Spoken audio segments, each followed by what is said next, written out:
makeke. Neweta winswiane meow meow tawenge. Nila meow meow. Hello, all my relatives. Neweta is my traditional name, which means she speaks. Nichole is my English name. And I'm a proud citizen of the Miamia tribal nation of Oklahoma. You know, when people find out that I'm Native American, they get this gleam in their eye, and the questions really just start flowing. You may have even asked some of these questions yourself in the past, and if you have, that's okay. I love these questions because they provide an opportunity to dialogue and to grow. So, what kind of questions do I get? Well, I get questions like, how much Indian are you? When I look at them a little confused, they clarify, no, like how much percentage? Are you at least a quarter? And the implication, of course, is if you aren't at least a quarter, then I don't know if you really, truly are Indian. Or when I was in college, I would get questions like, did you get a scholarship to come to this college because you're Native American? Or why would you take offense to an Indian mascot when we're only trying to honor you and your people? When I was growing up on the Mexico-Texas border, I also got lots and lots of questions. My classmates would say things like, if you're Indian, where are your feathers? Do you live in a teepee? Did you ride a horse to school? Admittedly, riding a horse to school would be super cool, but I didn't ride a horse to school. But I began to wonder about all of these things the way that kids do. So one day I asked my mother, since we are real Indians, where are my feathers? Where is our teepee? And most importantly, where the heck is my horse? She kind of laughed it off, but I began to process all of that. And my understanding of what it meant to be Native, or Miamia specifically, because Native cultures are not homogenous, nor are they interchangeable. But my understanding was in opposition to the way people around me perceived what it meant for me to be Native. At that moment, I learned a critical truth, that Indigenous people are more imagined than understood. We're more imagined than understood by society. What do I mean by that? Well, if we're being honest, mainstream American culture imagines Native Americans as headdress wearing chief logos selling tobacco products, or favorite school team mascots. Hollywood prompts us to think about Disney's Pocahontas, or that weird Johnny Depp Tonto. Kindergarten conjures images of kids dressed up as paper Indians for Thanksgiving. Images of Indigenous people are seemingly everywhere, but those images are not us. They're stereotypes.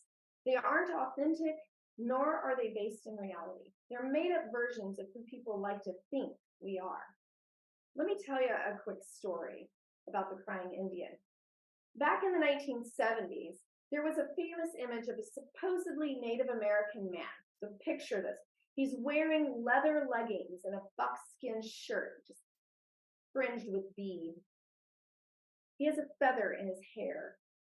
Sometimes he was paddling a canoe, other times he was riding a horse. But every time he was surveying the landscape.